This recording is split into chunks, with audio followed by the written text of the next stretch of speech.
Bonjour et bienvenue à tous pour ce nouvel épisode des podcasts signés Cryptosphère. Dans notre émission, on donne la parole à des acteurs de la communauté francophone crypto-blockchain. Aujourd'hui, nous recevons Fannis Mikalakis pour parler de Bitcoin, de Cryptosphère et de l'avancée du Lightning Network. Salut Fannis, j'espère que tu vas bien. Salut Maxime. Tu es fondateur de Cryptosphère Centrale Marseille. Et la première chose qu'on m'a dit sur toi, c'est quand Thibaut m'a parlé de toi, il m'a dit qu'il faut absolument parler de Lightning Network avec toi. Donc durant cet échange, on va essayer de parler un peu plus dans le détail du réseau Lightning. Ça marche, ça me va. Donc avant toute chose, n'hésite pas à te présenter. Qu'est-ce que tu fais en ce moment? Ouais, carrément. Merci beaucoup en tout cas pour l'invitation et merci à Thibaut pour la reco. Donc effectivement, tu l'as évoqué, moi j'ai fondé Cryptosphère Centrale Marseille quand j'étais étudiant là-bas. Et depuis, j'ai fini mes études là-bas et après j'ai rejoint une boîte qui s'appelle LN Market, qui est une start-up française qui en gros est une plateforme de produits dérivés Bitcoin, donc des options et des contrats futurs, mais qui marche sur le Lightning Network. Donc en gros, tous les dépôts et tous les retraits passent par Lightning. Donc, on pourra en discuter après si tu veux, voir ce que ça apporte. Mais voilà ce que je fais actuellement. Ok. Et depuis quand tu t'intéresses aux cryptos? Et pourquoi? J'ai commencé à m'y intéresser, mais de relativement loin, au bull run de 2017. Donc je comprenais pas grand-chose à l'époque, hein, bien sûr. Et après, je me suis. Enfin, en plus, à l'époque, j'étais en prépa, donc c'était pas forcément. J'avais d'autres trucs à penser, quoi. Et je m'y suis replongé, mais vraiment plus, on va dire, en 2019-2020. Voilà, graduellement sur cette période-là. Et puis après, j'ai vraiment accroché. Avec moi, vraiment une passion pour Bitcoin en particulier. Euh, et voilà. Et donc après, pourquoi? Au début, c'était vraiment, je pense, comme tout le monde, c'était la fluctuation du prix qui t'attire au début pendant le bull run. Et après, par contre, ce qui m'a fait revenir et rester, ben, c'est plus à la fois le côté technique qui était très intéressant et le côté philosophique, on va dire. Donc vraiment, la proposition de valeur, hein, qui est d'avoir une monnaie non censurable, sans permission, sans autorité centrale, etc. Ok. Et pourquoi Bitcoin? Donc, c'est. Parce que c'est, à mon avis, celle qui est vraiment en position d'être une vraie alternative en tant que monnaie face aux monnaies existantes et puis aux futures éventuelles monnaies de banque centrale qui s'annoncent. Donc vraiment, c'est plutôt le côté philosophique et puis le côté, en fait, moi, Bitcoin me suffit. Donc j'ai pas le temps ni forcément l'envie de forcément creuser sur d'autres trucs. Et puis bon, voilà. Après, au fil des années, on se rend compte aussi qu'il y a plein de trucs qui passent, mais il y a Bitcoin qui reste. Et donc, pour moi, c'est vraiment là qu'il y a le Hmm. signal, quoi. Et le reste, c'est plus, entre guillemets, du bruit. Alors, on pourra me dire qu'Ethereum, ça fait longtemps que c'est là. Mais je trouve que, voilà, Ethereum, c'est pas mature et ça a pris les choix qui ont été faits au niveau technique me paraissent pas être les bons. Même pour faire des smart contracts, je pense que c'est pas forcément les choix les plus pertinents qui ont été faits. Et il y a des alternatives que je trouve plus pertinentes en termes de design qui sont en train d'être développées sur Bitcoin, justement. Ok. Et comme design, tu parles du Lightning Network ou d'autres choses? Le Lightning Network, c'est relativement restreint en termes de ce que tu peux faire. Donc, c'est vraiment un réseau qui est fait pour faire des transactions. Euh, et pour tout ce qui est programmabilité, donc entre guillemets smart contract, comme on peut les retrouver sur Ethereum, en gros, pour faire simple, sur Ethereum, la manière dont c'est fait, c'est que c'est exécuté. Alors, en vrai, on en revient un peu, mais la manière dont c'était initialement fait, c'est que c'est exécuté on-chain. Et donc, les nœuds du réseau font tous les opérations. Euh, le problème qu'on voit, c'est que ça passe pas très bien à l'échelle. Ce qui est pourquoi d'ailleurs aujourd'hui on parle beaucoup même sur Ethereum de tous les L2 avec les roll-up, etc. On a un peu abandonné, enfin j'ai l'impression, après c'est mon point de vue extérieur, mais j'ai l'impression que toutes ces histoires de on va faire du sharding et comme ça on va pouvoir tout faire quand même on-chain, on en revient un peu. Euh, Et sur Bitcoin, du coup, l'idée, c'est vraiment d'avoir le layer 1 qui est vraiment très fort pour faire un truc qui est en gros un protocole très robuste, très décentralisé, très résistant à la censure. Et ensuite, pour faire de la probabilité des smart contracts, on va faire ça sur des réseaux en surcouche, comme par exemple RGB ou les Taproot Assets, qui s'appelait Taro avant, où l'idée, c'est que plutôt que de tout dire à tout le monde on-chain, en fait, si on fait un smart contract entre 10 personnes, on n'a pas besoin d'avertir tout le monde, on peut s'occuper de l'état de ce smart contract entre nous. Et par contre, on va utiliser la blockchain pour s'assurer que personne ne peut tricher, en gros, au milieu. Mais on n'a pas besoin de tout publier on-chain.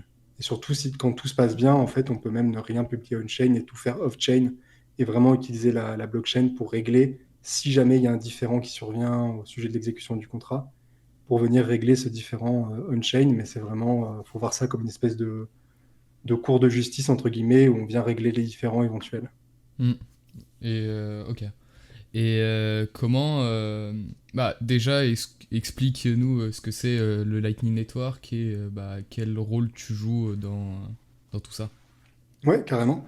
Donc Lightning, c'est un réseau de paiement. Donc en gros, le truc, c'est que Bitcoin, ce qui est déjà assez intéressant, c'est que c'est un protocole qui à la fois définit une monnaie, quoi, avec les 21 millions de Bitcoin, etc. Mais qui en plus, dans ce protocole, il y a comment est-ce qu'on fait pour les faire circuler. Et donc c'est, voilà, quand on envoie du Bitcoin d'une adresse à une autre, tu fais une transaction. Mais le problème, c'est que, enfin le problème, c'est pas vraiment un problème, c'est un choix de design, encore une fois. Euh, la taille des blocs est limitée, donc ça permet de garantir la décentralisation. Et les transactions, on les met dans des blocs, mais chaque transaction a une taille donnée. Alors ça varie suivant la complexité de la transaction.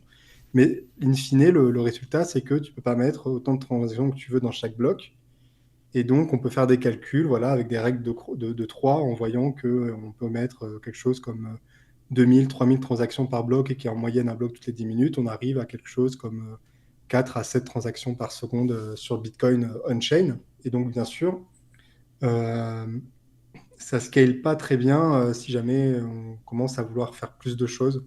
Enfin, ouais, surtout à ce qui est beaucoup de monde qui utilise Bitcoin plutôt. Mm. Et en plus, l'autre problème, c'est que ça marche très bien pour du commerce en ligne. Parce qu'en gros, si j'achète quelque chose sur Internet, bah, je fais ma transaction Bitcoin. Le commerçant, il attend que la transaction soit minée. Et une fois qu'elle est minée, il peut m'envoyer ce que j'ai acheté. Donc là, il n'y a pas de souci. En fait, on n'a pas besoin d'attendre devant son ordinateur que ça marche, que la transaction soit minée. Mais par contre, si j'achète une baguette à la boulangerie avec des bitcoins, je n'ai pas à attendre comme un demeuré à la caisse que ma transaction soit minée pour pouvoir partir. Ce que je devrais faire en théorie si jamais la boulangerie ne veut pas me faire confiance, parce que sinon je pourrais toujours, tant que la transaction n'est pas confirmée et pas vraiment minée dans un bloc, je peux toujours la modifier et donc l'annuler en fait. Et donc Lightning vient résoudre un peu ces deux choses, à la fois le problème de la scalabilité et le problème de l'instantanéité des transactions, en créant au-dessus de Bitcoin un autre réseau qui lui est vraiment spécialisé dans le fait de faire du paiement. Et donc il a juste cette fonction-là, mais il l'a fait très bien. Enfin, on espère en tout cas qu'il a fait très bien, mais en tout cas il a fait clairement beaucoup mieux que le réseau Bitcoin qui n'est pas optimisé pour vraiment ce cas d'usage de paiement.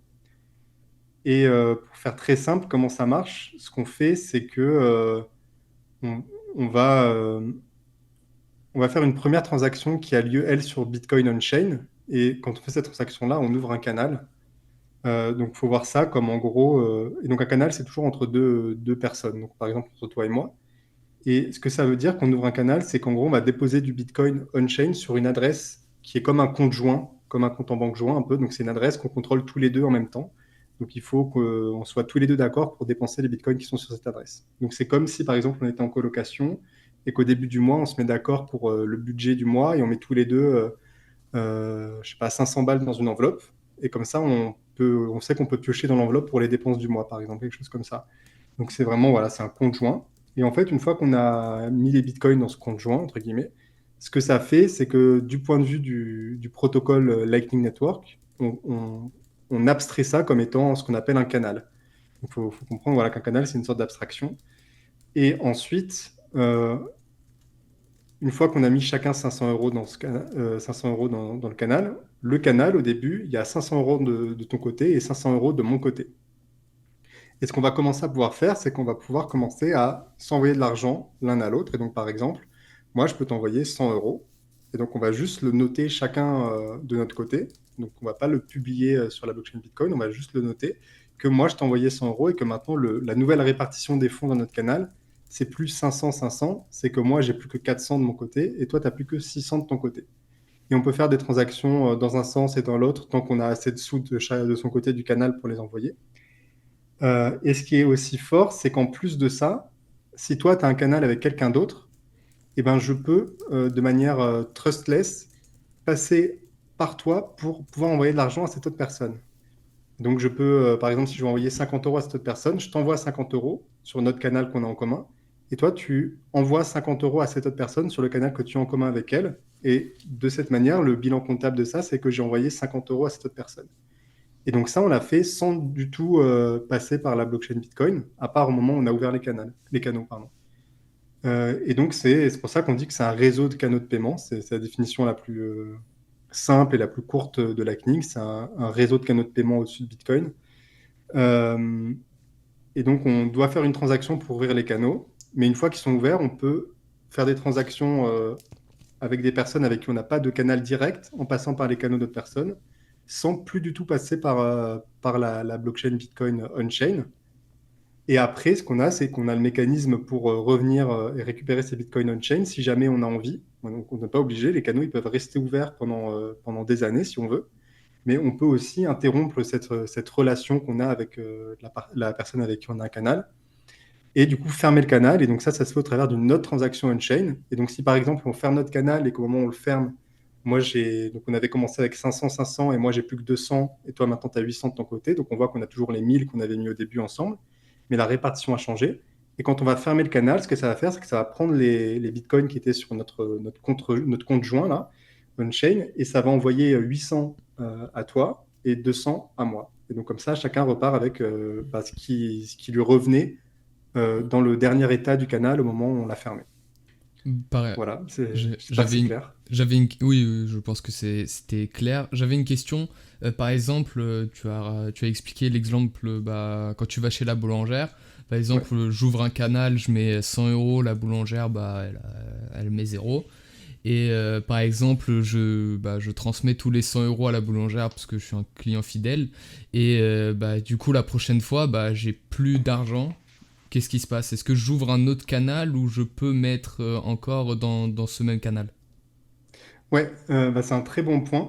Alors, effectivement, c'est l'une des limitations, on va dire, dans le design de Lightning, c'est que, comme tu l'as dit, on a un certain montant qu'on met au début, et puis au bout d'un moment, si on envoie toujours dans le même sens, de mon côté, il n'y a plus rien et je ne peux plus envoyer.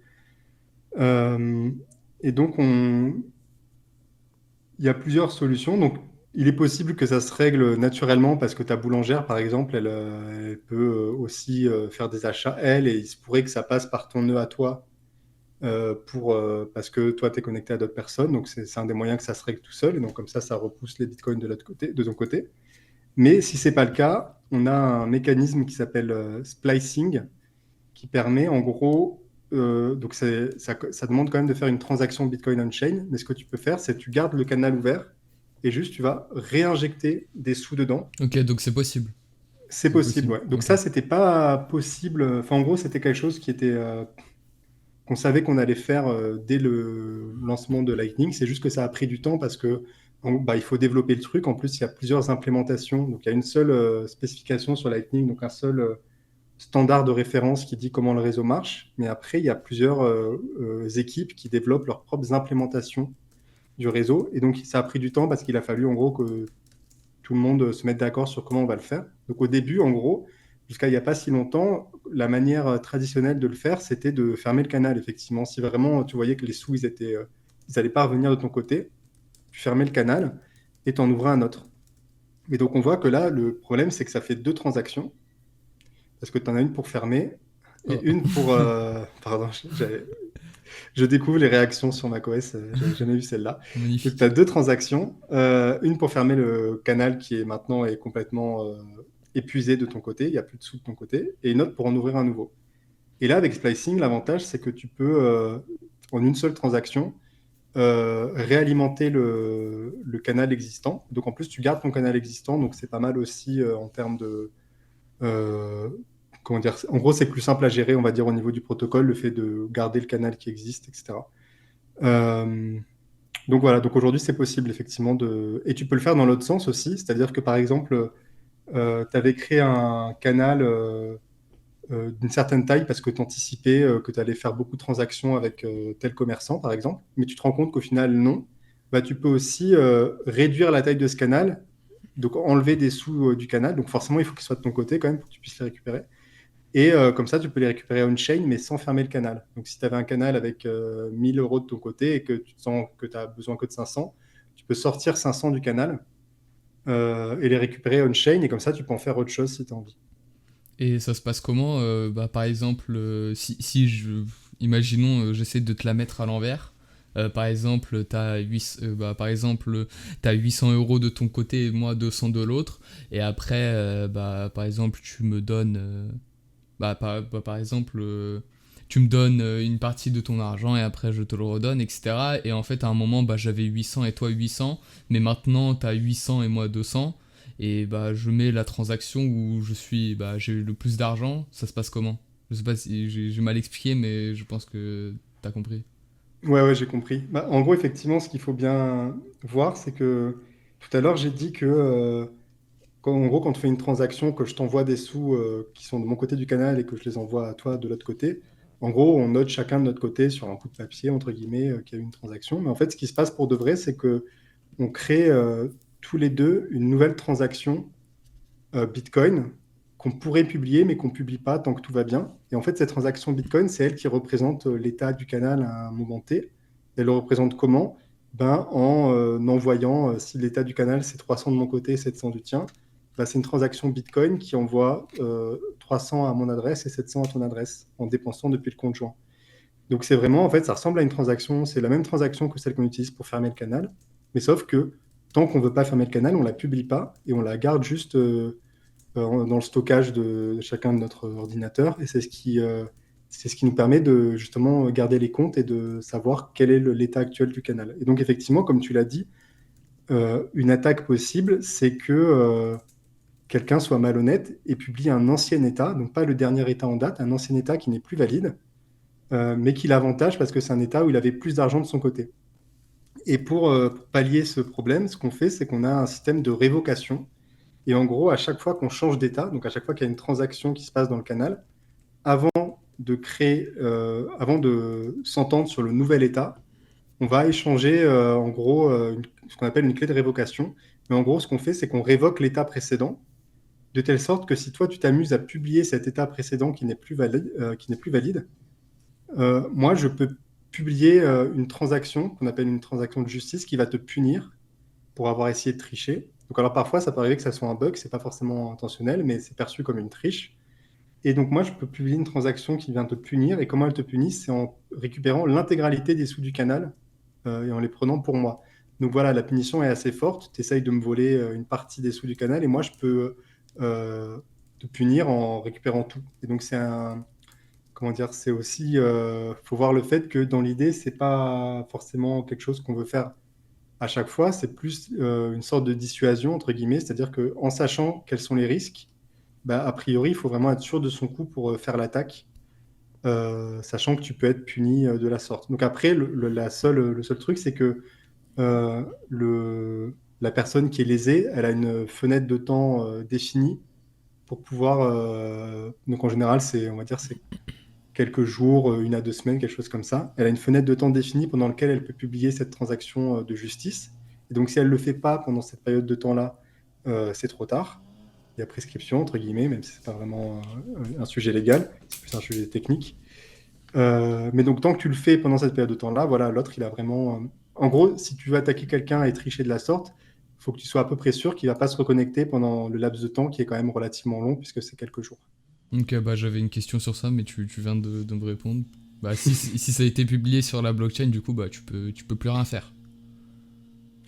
C'est-à-dire, qu'est-ce qui a été publié? C'est par exemple, si j'essaie de te la mettre à l'envers et que toi, t'as pas eu durant ce délai, t'as pas contré, t'as pas dit que je t'ai menti et que ça se publie sur la blockchain Bitcoin, du coup, tu peux plus rien faire. En fait, pour être très précis, quand toi, tu publies la transaction de triche, même si elle est minée dans la blockchain Bitcoin, c'est pas ça qui détermine si j'ai encore le temps d'intervenir. Parce qu'en gros, dans ce cas-là, quand tu fermes de la sorte, euh, la fermeture du canal se fait en deux transactions on-chain. Donc, tu en fais une première où elle va être minée, elle va être confirmée, elle va être mise dans un bloc. Et c'est sur cette transaction-là que toi, tu publies que moi, je vais pouvoir dépenser depuis cette transaction que tu as fait pour te punir. Donc, en fait, c'est pas, le problème, c'est pas qu'elle soit minée ou pas. C'est qu'en gros, il y a ce qu'on appelle un time lock sur cette transaction-là que tu as publiée, qui, toi, t'empêche de récupérer les fonds pendant un certain temps. Donc, en vrai, c'est pas un certain temps, c'est jusqu'à un certain bloc. Et en gros, c'est ça qui définit le laps de temps que j'ai pour moi venir et publier la transaction de justice. Parce que moi, j'ai pas ce time lock qui m'interdit de récupérer les fonds avant une certaine date. Moi, je peux les récupérer tout de suite parce que je peux prouver que c'est un ancien état et que tu as triché. Hmm. Ok, je pense avoir compris. On parle depuis 20 minutes de Lightning Network, mais toi, tu as fait une formation sur YouTube que j'ai pu regarder et tu as très bien expliqué la complexité du réseau Lightning. Et du coup, ma question c'était pourquoi tu as décidé de faire cette série de vidéos. Ouais, bah, déjà merci, hein. J'espère qu'effectivement elle est claire. En gros, j'écoutais un podcast, je crois que c'était un podcast de Cryptost où intervenait Sosten. Sosten qui est, si vous ne le connaissez pas, c'est un développeur et un vulgarisateur français, voilà, qui bosse dans Bitcoin et Lightning. Euh, et un formateur, etc. Et du coup, il faisait ce podcast sur le Lightning Network. Et en fait, ce qui m'a frappé, c'est que en gros, à l'époque, on n'avait vraiment pas beaucoup de ressources en français, d'autant plus pédagogiques pour expliquer un peu comment marchait le réseau Lightning. Soit on avait des trucs vraiment très, très, très euh, peu techniques, quoi, vraiment des trucs où en fait on comprend pas vraiment comment ça marche. Soit bah, tout de suite, il fallait se taper la documentation technique un peu plus rébarbative. Il n'y avait pas vraiment de juste milieu. Et donc, je me suis dit que j'allais le faire et voilà, c'est parti comme ça. Donc, en fait, au passage, en gros, quand j'ai commencé, j'avais justement une compréhension et une connaissance de Lightning qui était relativement superficielle encore. Et c'est vraiment en faisant la formation que j'ai dû creuser et que du coup, j'ai bien compris comment ça marchait. Donc, c'est ça qui était intéressant aussi pour moi. De base, c'était aussi, il y avait certes la volonté de publier les vidéos parce que je pensais que ça ferait un apport pédagogique, mais c'était aussi pour moi aussi apprendre, parce qu'en gros, bah, t'as beau apprendre les trucs, le meilleur moyen de vraiment vérifier que tu comprends quelque chose, c'est d'essayer de l'expliquer Oui, de après. l'expliquer. Oui. Hmm. Et à cette époque-là, t'étais encore chez Cryptosphère.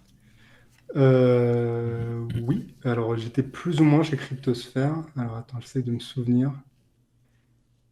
En gros, parce que c'est un peu flou, mais j'étais plus vraiment dans Cryptosphère étudiant.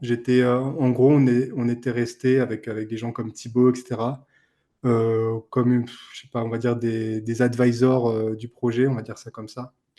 Donc j'étais encore, voilà, je suivais encore Cryptosphère, mais j'étais beaucoup moins Actif.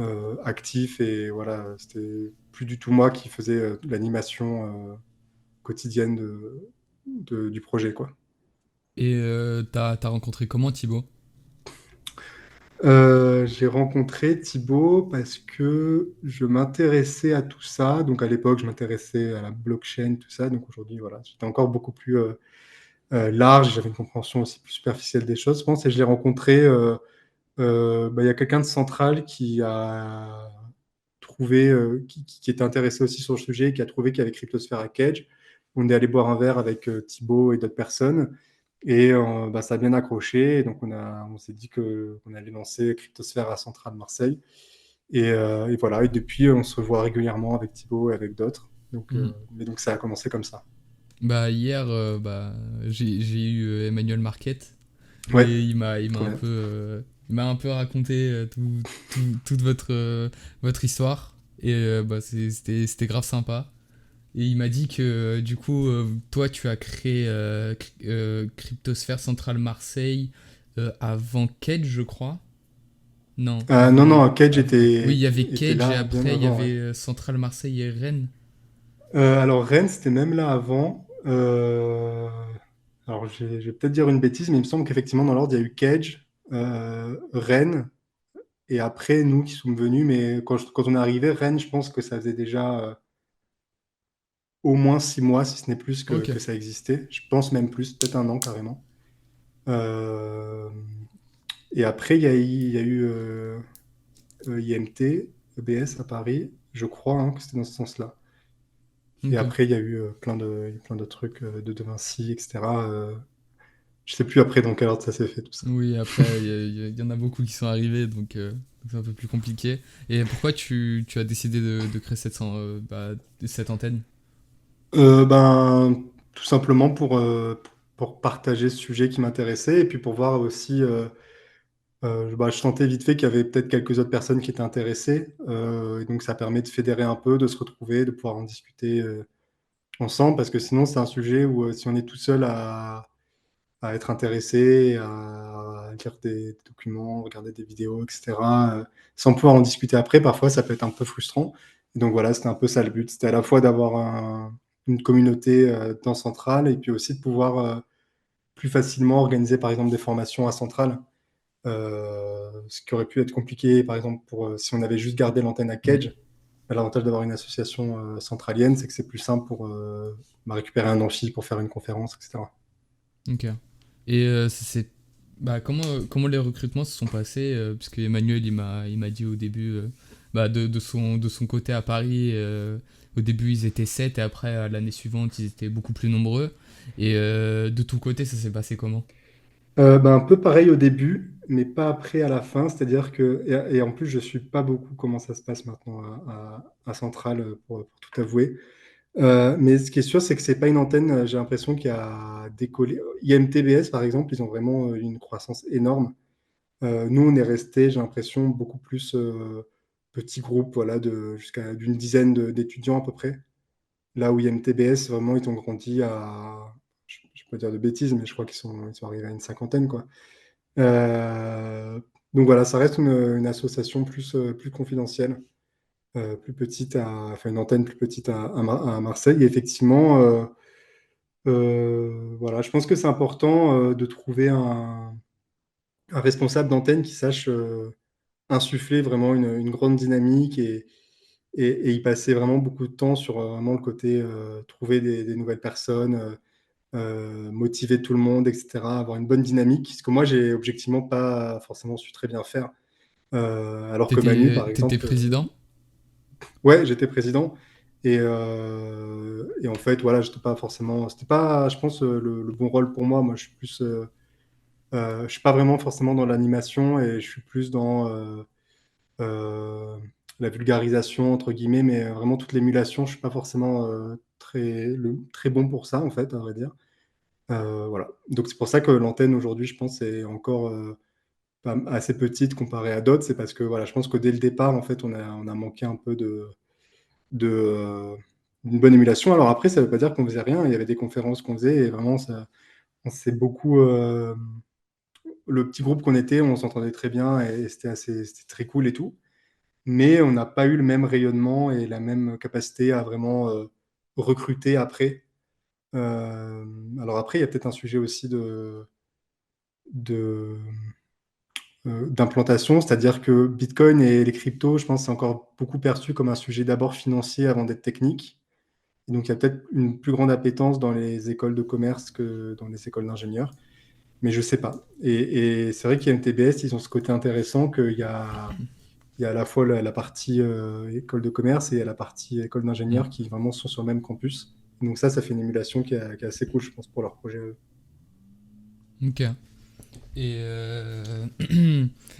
depuis, je crois, quelques semaines, on a entendu parler d'un changement de BitVM. Est-ce Mhm. que, qu'en penses-tu? Est-ce que c'est une bonne initiative? As-tu un avis là-dessus? Ouais, non, c'est très cool. Justement, l'un des côtés qui est cool avec BitVM, c'est que c'est une découverte, entre guillemets, oui, c'est une découverte de ce que permet de faire, en gros, Taproot, qui est une mise à jour qu'on a activée sur Bitcoin il y a 2 ans maintenant. Ouais, je crois, un truc comme ça. Oui, oui. Euh, ouais, c'est ça, 2 ans. Et donc, en gros, ça requiert pas de faire une nouvelle mise à jour sur Bitcoin. Ça marche actuellement. Le seul truc, c'est que c'est relativement compliqué. En gros, il manque encore des outils et tout pour bien développer. Donc, c'est encore vraiment de la recherche. Mais on sent que conceptuellement, a priori, on peut faire pas mal de trucs avec. Et pour dire l'idée très simplement, c'est que on va pouvoir euh, on va pas vraiment faire de l'exécution de programmes sur Bitcoin, mais on peut vérifier facilement, enfin facilement, on peut vérifier un programme directement sur Bitcoin. Donc directement sur Bitcoin, ça veut dire d'une façon qui est comprise et qui est appliquée, qui est enforcée par le protocole Bitcoin lui-même. Ce qui permet en gros d'avoir en théorie en tout cas, un programme qui est arbitrairement complexe, donc aussi complexe que tu veux. Donc il y a des problématiques de taille du programme, mais finalement, on peut a priori faire des programmes relativement longs, donc ça ne poserait pas trop un problème. Et donc tu peux faire des programmes arbitrairement complexes. Et donc il y a toujours cette idée de tant qu'on n'a pas besoin de régler un différend, on reste entre nous off-chain, pas besoin de publier des transactions on-chain. Donc, en gros, le programme, il est exécuté si, par exemple, il y a 10 personnes qui font partie d'un smart contract. Bah, chaque personne exécute le programme sur son ordinateur. Et maintenant, si on détecte qu'il y a quelqu'un qui essaye de tricher, on peut venir on-chain et récupérer et punir cette personne, en fait. Et cette punition sera bien enforcée par le réseau Bitcoin lui-même, parce que, en gros, le script Bitcoin réussit à comprendre en gros ce qui se passe, on va dire ça comme ça, et du coup à appliquer cette transaction de punition. Donc ça ressemble un peu à Lightning par rapport à ça, mais la différence c'est que c'est pas vraiment juste pour faire des canaux où on fait des transactions, c'est pour vraiment n'importe quel type de contrat aussi complexe qu'on veut. Et comment ils ont réussi à ne pas forquer, pas avoir besoin de forquer Bitcoin? Ouais, bah c'est du design assez intelligent. En gros, c'est un peu compliqué à expliquer. Alors surtout qu'honnêtement, je saisis pas toutes les arcanes encore de comment ça marche, mais l'idée, c'est que depuis Taproot, tu peux faire ce qu'on appelle des arbres, des arbres Taproot, on va dire, où en gros, tu as plein d'embranchements de scripts dans Bitcoin qui sont autant de possibilités pour dépenser des Bitcoins qui sont sur une adresse donnée.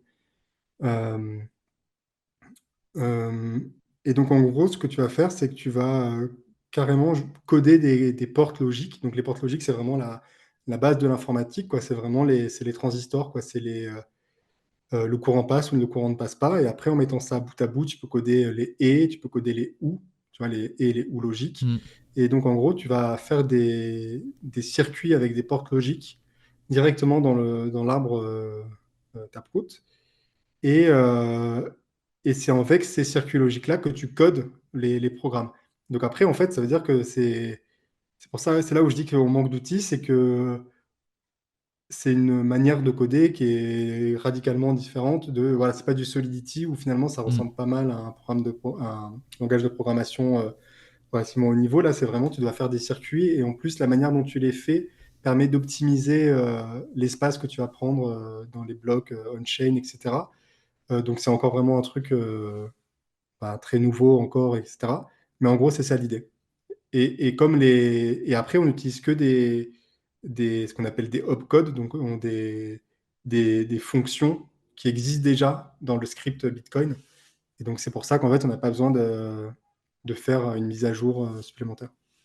Je pense que ouais, t'as été très clair, tu m'as éclairé un peu Super. là-dessus, je me posais des questions et je trouvais pas la réponse. En tout cas, merci. Et bah, j'avais oublié une question bah, quand on parlait de Lightning. Tu penses bah, quel futur a le réseau Lightning? Quels sont les challenges, les défis de Lightning? Ouais. Je pense que Lightning, clairement, ça, c'est une solution pour la scalabilité sur Bitcoin. Ce que ça fait très bien, par exemple, c'est vraiment le côté euh, règlement instantané des transactions. C'est-à-dire que vraiment, si je fais une transaction sur Lightning, l'autre partie prenante reçoit les bitcoins et elle les a vraiment. Alors on peut discuter si elle les a autant que si elle les avait on-chain, mais on est quand même vraiment pas loin du tout du même niveau de sécurité et de certitude. Euh, et donc ça, c'est assez puissant. Maintenant, les problématiques qu'on a, c'est qu'il y a encore des problèmes au niveau expérience utilisateur, par exemple. C'est-à-dire qu'aujourd'hui, il faut encore globalement que la personne qui reçoit un paiement soit en ligne pour pouvoir le recevoir. Euh, donc ça, c'est quand même radicalement différent par rapport à quand tu reçois sur du Bitcoin on-chain, par exemple, où tu as juste à filer une adresse à quelqu'un. Après, tu peux te barrer et tu t'en fiches qu'il te fasse le paiement 2 jours après et que toi, tu ne sois pas connecté à ce moment-là. Le paiement, il va arriver sur ton adresse et tu pourras, voilà, tu auras les Bitcoins, quoi. Tu n'as pas besoin Hmm. d'être là. Là, Lightning, comme c'est un protocole un peu interactif quand même, enfin même carrément interactif, il faut que tu sois connecté même pour recevoir. Et donc ça, c'est des trucs qu'on réussit à améliorer petit à petit avec des améliorations au niveau du protocole ou en trouvant des manières d'améliorer un peu les choses avec le protocole existant. Euh, et donc, par exemple, on a ce qu'on appelle aujourd'hui les Lightning Service Provider. Donc, de la même manière que tu as les Internet Service Provider, donc les Free, les Orange, etc., qui te permettent de te connecter à Internet. On a de plus en plus ce qu'on a des wallets où dans le wallet peut te connecte à Lightning, mais via ce qu'on appelle un Lightning Service Provider, qui en gros ça te permet d'avoir tes propres canaux, même sur un nœud Lightning sur un téléphone portable, ce qui d'habitude est un peu plus complexe parce que en général, tu as besoin justement d'un truc qui est toujours en ligne pour Lightning. Et donc là, tu peux avoir un nœud sur ton téléphone portable avec tes propres clés privées à toi, donc tu es en full custody de tes fonds. Et par contre, tu as des canaux avec ton LSP. Et ce que ça permet de faire, par exemple, ça permet aussi de régler un autre problème qui est que la première fois que tu veux recevoir sur Lightning, mais que quand tu n'as pas encore de canal, ben, tu peux pas. Et si tu ouvres un canal vers quelqu'un, comme la liquidité est de ton côté, bah, tu ne peux pas recevoir non plus, parce qu'il Hmm. faut que la liquidité elle soit de l'autre côté. Et donc typiquement, ce que peut faire un LSP, c'est que quand tu vas recevoir un paiement, il va automatiquement ouvrir un canal vers toi, mais donc comme c'est lui qui l'ouvre, la liquidité, elle est de son côté. Et donc le paiement peut arriver jusqu'à toi en déplaçant cette liquidité-là. Et donc voilà, mais donc le problème maintenant qui vient avec ça, c'est que si on dit que c'est la solution et que c'est ça qui se démocratise et que c'est que ça qui se démocratise, on peut arriver à un réseau qui est centralisé autour de quelques LSP avec plein d'utilisateurs qui en sont dépendants. Et c'est très clairement une direction que prend Lightning, avec, même sans parler des LSP, de plus en plus on a des gros nœuds de routage qui concentrent la, la liquidité sur le réseau. Et donc, en gros, on a des gros hubs et pas mal de paiements passent par ces hubs pour atteindre les périphéries. C'est un peu comme, je sais pas, le réseau ferré français. Je sais pas si tu as déjà essayé de traverser la France d'est en ouest, mais en gros, tu dois Hmm. passer par Paris, quoi. Bah là, c'est voilà, c'est un peu pareil, entre guillemets.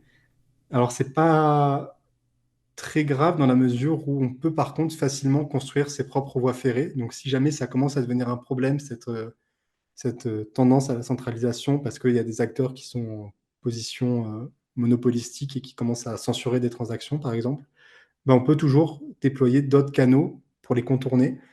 Donc voilà, je pense que Lightning, ça va être un réseau qui va avoir une certaine tendance à être un peu... En tout cas, il sera plus centralisé que Bitcoin on-chain, mais c'est pas forcément un problème. Euh, et après, on voit plein de sujets sur Lightning en termes de privacy, en termes de, il y a un autre sujet qui est en train d'être résolu, mais en gros, il y a encore certaines attaques qui sont possibles aujourd'hui sur Lightning, où en gros, l'attaquant peut relativement facilement, et par facilement, c'est pas tant que c'est facile à faire au niveau technique, mais que c'est que ça coûte pas beaucoup d'argent. Tu peux facilement euh, disrupt, donc enfin complètement gêner un autre nœud. Donc par exemple ton concurrent, tu vois, une entreprise concurrente, tu peux facilement les gêner et les empêcher un peu de recevoir en les bombardant de faux paiements, toi. Enfin, donc voilà, il y a plein de trucs encore qu'il faut améliorer en termes Et de. c'est. Je crois que je suis tombé sur un tweet d'une personne connue du réseau Lightning qui a quitté. C'était pour cette raison-là. Je me Alors c'était souviens pas pour plus, ça, c'était pas mais cette il y avait raison-là. Donc en un. gros, mais c'est un peu les mêmes types d'attaques, c'est-à-dire c'est des attaques. Non, en vrai, c'est pas vraiment les mêmes types d'attaques. Mais c'est intéressant parce que cette personne, donc Antoine Riard, elle travaillait justement sur le type d'attaque dont j'ai parlé avant, qui s'appelle le channel jamming. Donc en gros, l'idée, c'est que voilà, tu vas remplir les canaux avec plein de fausses transactions, mais en gros, on ne peut pas vraiment voir à l'avance que c'est des fausses transactions. Donc c'est comme si tu réserves à l'avance plein de voies ferrées, mais en fait, tu n'envoies jamais les trains. Mais en attendant, comme elles ont été réservées, il n'y a pas de vrais trains qui peuvent passer. Et C'est un ça peu coûte de ça. l'argent ou. Et Par ben, en exemple, fait, ça coûte pas d'argent l'attaquant, parce que il non. peut mettre de l'argent ou. Ok. Le problème, justement, c'est que la manière dont Lightning fonctionne, si tu fais un paiement, mais qui va pas au bout, ça t'a rien coûté. Hmm.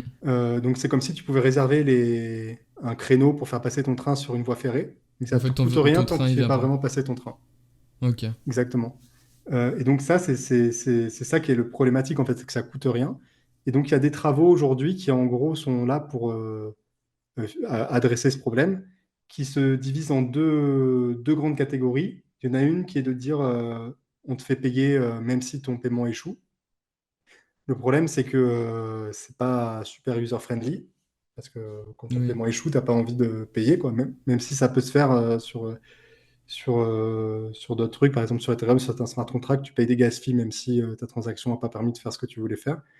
Mais bon, voilà, c'est quand même pas optimal pour un réseau de paiement. Et donc, la solution vers laquelle on s'achemine plutôt, c'est un système de réputation où, en gros, tant que tout va bien et qu'il n'y a pas ces problèmes d'attaque où quelqu'un réserve tous les créneaux pour t'empêcher de faire passer des paiements, tant qu'il n'y a pas ce problème-là, tout le monde peut passer sur les rails.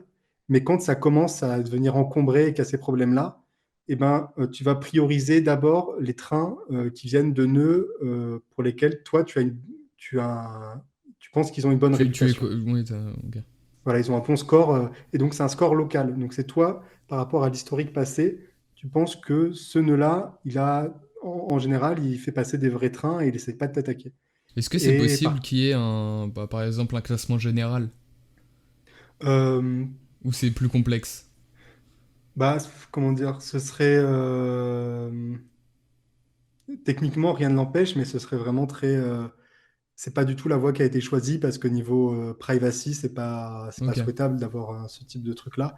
Et c'est pas dit que ce soit plus efficace. Là, l'avantage du système avec une réputation locale, c'est qu'en plus, chaque nœud peut un peu ajuster ses paramètres de réputation suivant sa propre tolérance au risque, par exemple. Et donc, tu peux te dire que si tu veux être assez strict et donc très rapidement dégrader la réputation d'un nœud dès qu'il commence à faire des trucs. Et donc, ça peut vouloir dire que parfois, tu vas dégrader la réputation d'un nœud de manière un peu abusive. Ou tu peux à l'inverse te dire, bah, je préfère essayer de maximiser le revenu, quitte à m'exposer un peu plus aux attaques, et donc garder une bonne réputation, même si des nœuds font des trucs un peu bizarres parfois.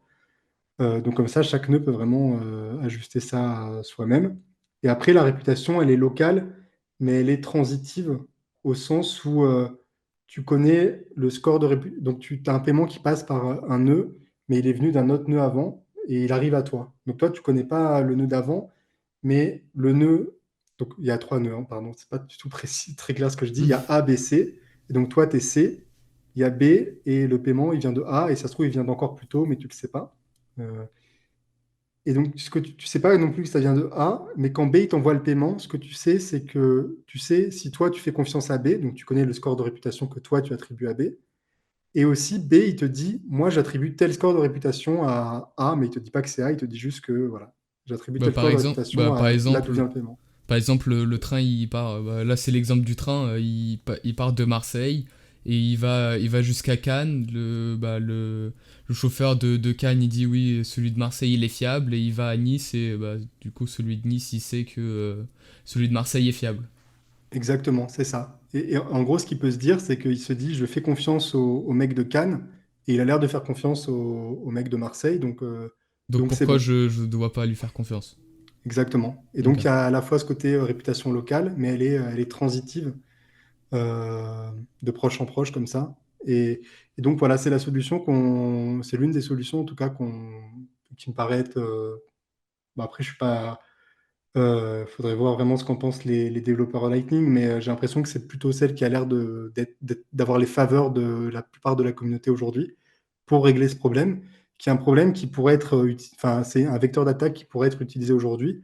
C'est juste qu'aujourd'hui, en fait, on est encore dans une période où il n'y a pas tant d'attaques que ça sur Lightning. Mm. Euh, et l'autre truc dont tu parlais, effectivement, il y a donc Antoine Riard qui a parlé d'un autre vecteur d'attaque qui s'appelle replacement cycling, donc cycle de remplacement, qui en gros, moi je trouve qu'elle est vraiment pas du tout aussi grave que le channel jamming parce qu'elle est beaucoup plus compliquée à mettre en place. En gros, il faut réussir à, pour dire très rapidement pourquoi je pense qu'elle est beaucoup plus compliquée à mettre en place, il faut réussir à, tu vas abuser le système de remplacement des transactions dans Bitcoin, qui est qu'en gros, tant qu'une transaction n'a pas été minée, donc n'a pas été mise dans un bloc, tu peux toujours, sous certaines conditions, la remplacer par une autre transaction qui dépense les mêmes entrées. Euh, et donc, c'est ce qui te permet, par exemple, d'augmenter les frais d'une transaction a posteriori, même une fois que tu l'as envoyé au réseau, tu peux quand même augmenter les frais en remplaçant la transaction que tu avais faite avant par en gros la même, mais juste qui paye plus de frais. Mais aussi, tu peux faire une transaction assez différente qui envoie des fonds ailleurs, etc. Et donc, en gros, ça utilise ça. Mais pour que ça marche, il faut que une très grande partie du réseau voit certaines transactions en tant que tu publies en tant qu'attaquant, mais que ta victime ne les voit pas.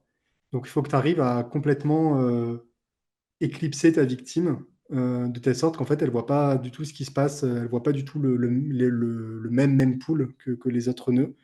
Et donc ça, en gros, bah, c'est possible, mais ça sous-entend de faire une attaque par éclipse. Donc c'est un autre vecteur d'attaque qui est connu, qui en gros est justement quand tu as un nœud Bitcoin et qu'en gros, un attaquant vient faire en sorte d'être le seul avec qui tu es connecté. Et comme ça, il peut te dire un peu ce qu'il pense, ce qu'il veut, et tu vois pas la même chose que le reste du réseau. Ou l'autre option, c'est d'être directement connecté à des mineurs. Donc voilà, c'est pour ça que c'est une attaque qui, moi, je trouve, n'est pas si dangereuse. Et en plus, il y a eu des correctifs qui ont été publiés qui me paraissent globalement. Enfin, c'est pas des correctifs, c'est des contre-mesures qui me paraissent, à mon sens, suffisantes, à moins qu'on soit dans un cas où vraiment on a un attaquant qui, par exemple, a une proportion de hash rate qui lui permet de miner des blocs régulièrement, etc. Euh, donc ça veut pas dire que c'est pas du tout un problème, mais c'est que ça me paraît pas être l'attaque la plus dangereuse actuellement, et voilà. Mm. Ok. Et j'avais une question aussi. On parlait des fermetures de canal sur Lightning. Est-ce que tu peux expliquer comment marche la fermeture de canal sur Lightning et les différentes circonstances? Ouais, carrément. Donc effectivement, il y a plusieurs moyens de fermer un canal. Euh, le moyen le meilleur, c'est ce qu'on appelle une fermeture coopérative. Et en gros, c'est qu'on a tous les deux donc notre nœud Lightning. Et par exemple, je veux fermer le canal. Et donc j'envoie mon nœud, il va envoyer un message à ton nœud pour dire bah, j'ai envie de fermer le canal. Et donc nos deux nœuds, ils regardent bah, voilà, qu'ils sont bien d'accord sur le dernier état du canal. Donc par exemple 300 pour moi et 700 pour toi. Et ils vont ensemble créer une transaction qui dépense les fonds depuis l'adresse du compte joint, donc l'adresse Bitcoin qui correspond au canal. Parce que pour rappel, cette adresse-là, pour pouvoir dépenser les fonds qui sont dessus, il faut qu'on soit tous les deux d'accord. Donc il faut notre signature à tous les deux. Et donc nos deux nœuds, ils vont discuter ensemble pour créer cette transaction-là qui dépense les fonds du canal et qui envoie 300 sur une adresse qui est à moi et 700 sur une adresse qui est à toi. Et donc l'avantage de faire ça, c'est qu'on a une transaction qui est assez simple. En plus, comme on se met d'accord et qu'on construit la transaction au moment où on veut fermer, on peut vraiment regarder à l'instant T quels sont les frais de transaction on-chain et du coup mettre les frais qu'on veut pour si on veut si on est plus ou moins pressé. Mais en tout cas, vraiment, on sélectionne les frais à l'instant T et donc ça correspond voilà, bien à la situation de congestion du réseau Bitcoin au moment où on ferme le canal. Et après, il y a un autre cas qui est la fermeture non coopérative, qu'on appelle ça aussi une fermeture forcée, qui est en gros ce que je vais faire si jamais j'ai envie de fermer le canal, mais que pour une raison ou une autre, toi, tu réponds pas. Donc, par exemple, ton œil il est déconnecté d'Internet, donc j'arrive pas à te joindre. Et donc, je peux quand même, donc ça c'est quand même bien, je peux quand même fermer le canal sans ta participation. Donc c'est très utile dans plein de cas. Voilà, parfois il y a des nœuds qui deviennent hors ligne et on se dit qu'ils vont jamais revenir en ligne. Donc c'est important de pouvoir fermer le canal de manière autonome. Et donc pour fermer le canal, ce que je fais, c'est que je publie le dernier état du canal. Donc ce que j'avais expliqué un peu plus tôt, c'est que quand on change l'état du canal, on se met d'accord sur une nouvelle transaction euh, qui représente l'état du canal, mais qu'on ne publie pas on-chain. Ben, en fait, je prends cette transaction, et donc je prends le dernier état en date, et je la publie on-chain. Euh, mais le problème, c'est que sur cette transaction, d'une part, il y a les time locks dont j'avais parlé plus tôt, qui sont en place et parce qu'en gros, ils me permettent justement, si je n'avais pas publié le dernier état, ils te permettraient à toi de venir faire la punition. Donc il y a des time locks, donc ça veut dire que quand je fais une fermeture forcée, je dois attendre un peu pour récupérer les fonds, ce qui n'est pas le cas sur une fermeture coopérative. Et en plus, l'autre problème, c'est que les frais de transaction, ils sont définis au moment où on a créé la transaction. Donc en gros, les frais Bitcoin que paye la transaction que j'utilise pour fermer le canal, ils ont été décidés la dernière fois que le canal a changé d'état. Et donc ça se trouve, c'était il y a 2 mois. C'était un canal qu'on n'utilisait pas beaucoup. Et donc en gros, la problématique, c'est on ne sait pas comment les frais vont évoluer au cours des 2 mois. Et donc ce qu'on fait, c'est qu'on va surévaluer les frais. Et donc, du coup, je peux me retrouver à payer plus cher que nécessaire, par exemple. Ou même, Et tu peux pas changer ça? alors maintenant, il y a des mécanismes qu'on appelle les encore output, donc les sorties encre. Donc, en gros, c'est pas encore adopté à 100% sur tout le réseau Lightning, mais la plupart des nouveaux canaux, j'ai l'impression, utilisent cette méthode. Et en gros, ce qu'on fait, c'est que sur la transaction qui représente le nouvel état du canal, on va aussi mettre 2 sorties, une pour chaque participant du canal, qui a pour seul but de pouvoir être dépensé par chacun des 2 sorties par juste l'une des 2 parties et pas par l'autre, pour pouvoir augmenter les frais de transaction. Et donc, ce que tu fais, si effectivement, par exemple, donc tu ne peux pas les mettre à la baisse, tu ne peux pas baisser les frais, mais ce que tu peux faire, donc c'est on se met d'accord sur, voilà, il y a certains frais de transaction sur la transaction qui ferme le canal, je ne peux pas les changer. Mais s'ils sont trop bas, ce que je peux faire, c'est que je peux faire une autre transaction Bitcoin qui va dépenser la sortie de la transaction que je viens de publier pour fermer le canal et qui, elle, paye plein de frais. Et donc, si un mineur veut pouvoir inclure cette transaction qui paye plein de frais, ben, il faut aussi qu'il inclue la transaction parente qui aille payer pas forcément assez de frais pour être inclus rapidement. Et donc, en gros, il va devoir prendre le package des 2 transactions, la transaction parente qui est celle qui ferme le canal, et la transaction fille qui dépense une sortie de cette transaction parente avec beaucoup de frais. Donc, c'est comme ça que tu peux quand même augmenter les frais a posteriori. Donc, c'est quelque chose, c'est la nouvelle méthode de faire, on va dire, et qui te permet du coup de ne pas forcément avoir à surévaluer les frais en amont, parce que tu sais que tu peux toujours les réajuster à la hausse plus tard si jamais il y a besoin. Ok. Et là, tu en as évoqué des deux fermetures de canal. Il y a aussi la fermeture forcée que tu as expliqué précédemment. C'est ça? Ouais, ouais, c'est ça. Ça, c'est la fermeture forcée. Et puis après, enfin voilà, en gros, les deux grandes catégories de fermeture. Et après, la fermeture forcée, il y a, comment dire, il y a différents cas qui peuvent conduire à une fermeture forcée. Euh, Soit c'est juste que tu veux récupérer les fonds et que l'autre partie prenante ne répond pas. Soit parfois, ça peut être parce qu'en gros, il y a un problème et du coup, on ne peut pas régler le problème off-chain parce que, par exemple, l'autre partie prenante ne répond pas. Et donc, en gros, pour la sécurité des fonds, pour être sûr de conserver ces fonds, le seul moyen, c'est de venir fermer le canal on-chain et venir régler le problème on-chain, pour le Mm, dire, voilà, pour le synthétiser. mm. Et aujourd'hui, qu'est-ce que tu fais? T'es chez LN Market et quel rôle t'as chez eux? Qu'est-ce que tu fais? Ouais, bah, du coup, moi, je suis principalement développeur chez N-Market, donc développeur full stack. Donc, en gros, il y a à la fois du dev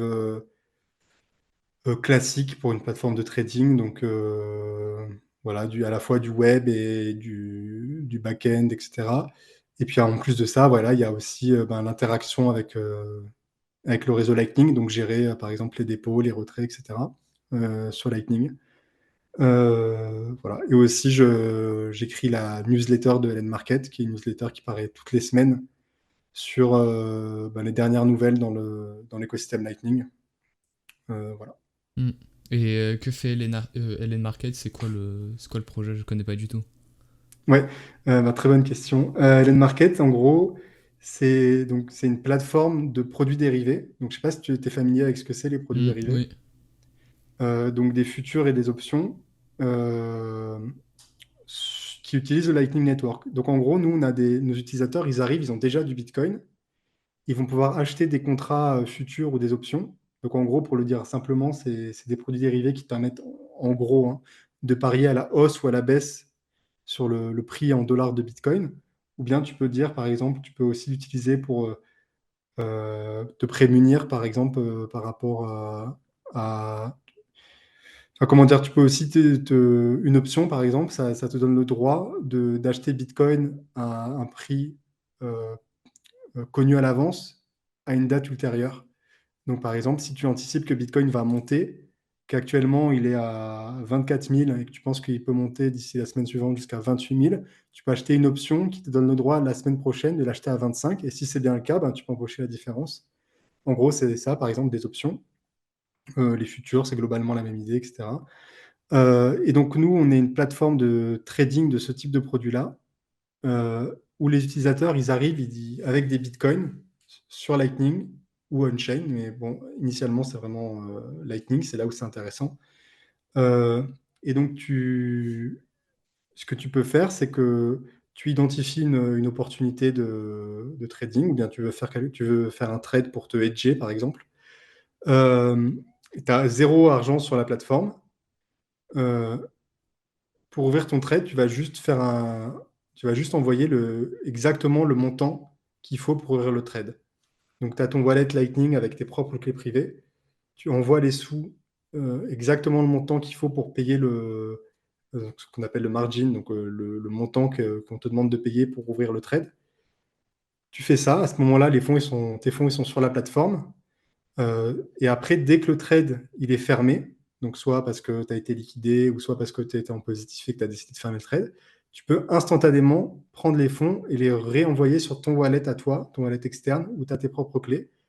Et donc en gros, c'est vraiment ça la plus-value de Lightning, c'est qu'on peut faire des dépôts et des retraits instantanés et assez peu cher, enfin voilà, très peu cher comparé à on-chain, surtout quand les frais on-chain sont élevés.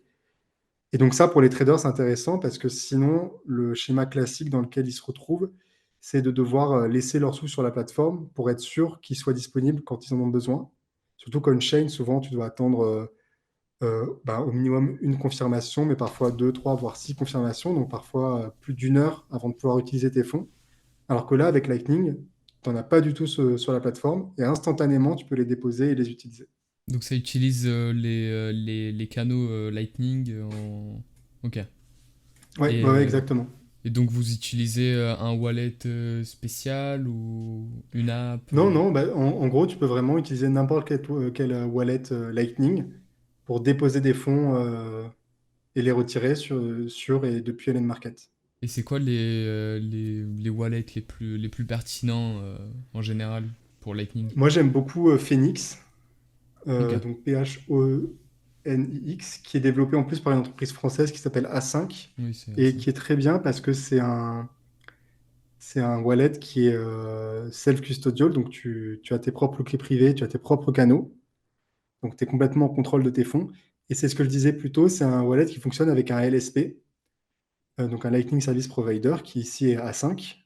Euh, et en gros, ce que ça fait, c'est que la première fois que tu reçois des fonds, A5, ils vont ouvrir un canal entre leur nœud et ton nœud qui est sur ton téléphone dans l'application Phoenix. Donc comme ça, tu reçois des sous. Et donc maintenant, tu as un canal Lightning. Et après, quand tu vas envoyer ou recevoir de nouveau, tu vas pouvoir passer par ce canal. Et après, donc, par exemple, imagine que tu veux déposer sur LN Market depuis Phoenix. Bah, ce qui va se passer, typiquement, c'est que les sous ils sont de ton côté du canal que tu as avec A5. Tu pousses le montant que tu vas envoyer, donc par exemple 30 000 Satoshi, tu les pousses sur ton canal que tu as avec A5. Tu les pousses vers A5. Et après, A5 va répercuter le paiement, va envoyer 30 000 Satoshi sur leur canal qu'ils ont avec nous. Et donc, voilà. Donc, le compromis principal de Phoenix, c'est que tous tes canaux, c'est des canaux que tu as avec A5, mais ça te permet quand même d'atteindre l'ensemble du réseau Lightning, surtout qu'A5 est un très gros nœud. Donc, c'est Mm. là qu'on revoit un peu le sujet centralisation et hub dont je parlais plus tôt. Euh, mais par contre, l'avantage, c'est que tu arrives à avoir un nœud Lightning avec tes propres clés privées, tes propres canaux, et donc à être en pleine possession de tes fonds, alors que c'est juste sur un téléphone. Mm. Et ok, ok, très bien. Et bah, j'ai plus trop de questions. Est-ce que tu as quelque chose à rajouter? J'ai encore deux, trois petites questions, mais Non, bah, juste peut-être pour sur peut-être Phoenix, parce préciser quelque que chose qui n'a pas été clair. ouais, bah, j'aimerais juste sur Phoenix rajouter un truc, c'est que je sais que souvent on a la perception que Lightning c'est très compliqué à utiliser, qui est quelque chose qui est totalement qui est une perception légitime à avoir parce que ça a été le cas pendant très longtemps. Parce que donc en fait, techniquement, du point de vue purement technique, en théorie, il faut s'occuper d'ouvrir des canaux, etc. Donc c'est vraiment un truc euh, ben, voilà, qui demande de faire un setup, etc. Mais en fait, justement, avec des wallets comme Phoenix, tout ça, c'est géré automatiquement par le wallet qui s'occupe d'ouvrir les canaux quand il y a besoin. Donc, c'est-à-dire, Mm. tu reçois un premier paiement, il ouvre un premier canal. Si tu dois recevoir un deuxième paiement, mais que ça passe pas parce que le canal, il n'y a pas assez de fonds, il va utiliser le splicing dont je parlais tout à l'heure pour agrandir la taille du canal pour que tu puisses recevoir le deuxième paiement, etc. Donc, en fait, maintenant, c'est complètement abstrait. L'utilisateur, il n'a pas du tout besoin de s'occuper de tout ça. Et il peut juste faire ce qu'il a envie, donc c'est-à-dire envoyer et recevoir des paiements sur Lightning. Donc la contrepartie, c'est que forcément, c'est peut-être un peu plus cher en termes de frais que tu payes sur le réseau Lightning parce que donc forcément A5 il prend une petite commission à chaque fois pour le service. Mais comparé à l'alternative qui est de faire son propre nœud Lightning, c'est voilà, moi je pense que ça se justifie complètement et ça reste des frais tout à fait abordables et acceptables. Puis après, il y a plein de solutions. Là, je parle de Phoenix, mais il y a Breeze qui est un peu pareil, il y a Mutiny qui est un peu pareil. Donc je pense que vraiment, je parle de Phoenix, voilà, parce que je trouve que Parce que c'est c'est. la solution la plus aboutie actuellement. Euh, mais voilà, aujourd'hui, je pense que vraiment, on a passé un cap en termes de l'usabilité de Lightning, et c'est possible, en étant un utilisateur qui ne comprend pas même forcément comment ça marche, d'utiliser Lightning sans se prendre la tête. Mm. On a évoqué beaucoup de sujets aujourd'hui. Ça fait déjà plus d'une heure qu'on est ensemble. On a parlé de cryptosphère, beaucoup de Lightning, de LN Market. Et est-ce que tu as une ou plusieurs anecdotes à raconter? Quelque chose qui te vient en tête là, là, maintenant, tout de suite? Quelque chose qui t'a Euh, marqué, quelque chose de. Je sais pas. non, là, pas de, Non, t'as rien. il n'y a rien qui me vient tout de suite. Peut-être un petit message je sais pas si, j'imagine que les gens de KS vont nous écouter, mais Oui. voilà, juste de bien profiter parce que comme tu l'as un peu évoqué tout à l'heure, les amitiés que moi j'ai pu faire à KS, c'est des trucs qui durent depuis des années maintenant, donc c'est voilà, c'est vraiment Mm. assez incroyable. En fait, des anecdotes sur des trucs qu'on fait, des voyages qu'on fait encore tous les ans avec les gens que j'ai rencontrés. Bah voilà, en fait, on en a plein des histoires à raconter. On se revoit régulièrement et tout, et c'est trop bien. Mm. Et vous avez fait, en plus avec Manu, il m'a dit hier, vous avez fait un hackathon pour l'UNICEF. Oui, Ça, je ouais, on voulais en avait fait ça parler, je effectivement. viens de m'en souvenir. Donc c'était très cool. T'as peut-être quelque chose à dire à propos de ça. Non, mais effectivement, c'était une expérience assez enrichissante. Après, voilà, je pense qu'effectivement, notre solution, elle était, voilà, c'était une solution de hackathon, quoi, on va dire. Et puis, mais effectivement, c'était assez intéressant. C'était un concept, un contexte pas du tout paiement, c'était un contexte identité, donc identité numérique. Et donc c'était intéressant parce qu'en plus, on avait rencontré là-bas des gens de IN Group, donc IN Group qui était avant Imprimerie Nationale, qui sont en gros les gens qui font les cartes d'identité en France et en fait qui font les cartes d'identité de plein d'autres pays, et qui ont un peu l'innovation aussi. Et donc moi j'avais fait un petit stage là-bas, Thibaut il a fait sa thèse Chez eux. là-bas, etc. Euh, donc après, voilà, c'est pas forcément moi philosophiquement non plus des trucs sur lesquels je suis encore aujourd'hui, j'ai évolué et sur lesquels je suis raccord, mais très clairement, c'était super intéressant et c'était une très bonne expérience, ouais, ce hackathon. Et après, le stage qui a suivi chez Yann Group. Mm. Donc voilà, c'était super comme opportunité, c'est clair. Est-ce que tu as des conseils à un étudiant qui veut découvrir plus sur la crypto peut-être t'imaginais toi à l'époque en tant qu'étudiant Ouais, bah, je dirais qu'il faut pas hésiter à parler aux gens. Voilà, même des gens qui peuvent paraître parfois relativement inaccessibles. Globalement, la plupart des gens, ils sont plutôt euh, disponibles et volontaires. Enfin voilà, ça les dérange pas de prendre un peu de temps pour discuter avec un étudiant, etc. Bon, après, bien sûr, faut pas abuser non plus. Il faut sentir quand c'est le moment et quand c'est pas le moment. Mais globalement, les gens, voilà, sont vraiment assez accessibles et assez disponibles. Faut pas hésiter non plus à. Enfin, moi, je persiste à dire que le meilleur moyen d'apprendre, d'enseigner, entre guillemets, enfin, de revulgariser derrière. Donc, n'hésitez pas, si vous apprenez un truc et que vous commencez enfin, que vous voulez vraiment le comprendre jusqu'au bout, à soit faire des vidéos, soit faire des articles de blog, etc., pour, euh, pour essayer de retranscrire ce que vous avez compris du truc. Et comme ça vous permet de voir immédiatement ce que vous n'avez pas capté et de le comprendre. Euh, Quoi d'autre? Voilà. J'ai ces deux conseils-là, en tout cas, là, qui me Hmm. viennent. En tout cas, c'est des très bons conseils. Merci beaucoup. Merci d'avoir accepté cette invitation. C'était très intéressant. Bah, je pense que les gens qui nous écoutent ont énormément appris sur le Lightning Network. Et je pense que tu leur as donné envie de creuser un peu plus. Et où est-ce qu'on peut te suivre? On peut me suivre toujours sur Twitter, @FanisMikalakis. Et sinon, je suis sur Noster aussi. Mais ça, je m'appelle Fanis Mikalakis dessus aussi. Hmm. Je connais pas ma clé publique par cœur. Mais voilà, principalement. Pas LinkedIn en tout cas, parce que j'y vais jamais. Je sais Ouais. que souvent il y a des gens qui essayent de m'envoyer des messages sur LinkedIn, mais je les vois quasiment pas. Mais donc, principalement Twitter et Noster. Hmm. En tout cas, merci beaucoup. N'hésitez Merci à toi. pas à regarder sa formation sur YouTube. C'était ultra intéressant. J'ai presque fini la formation. En tout cas, j'ai découvert Lightning grâce à toi. En tout Trop cas, bien. merci beaucoup et à bientôt.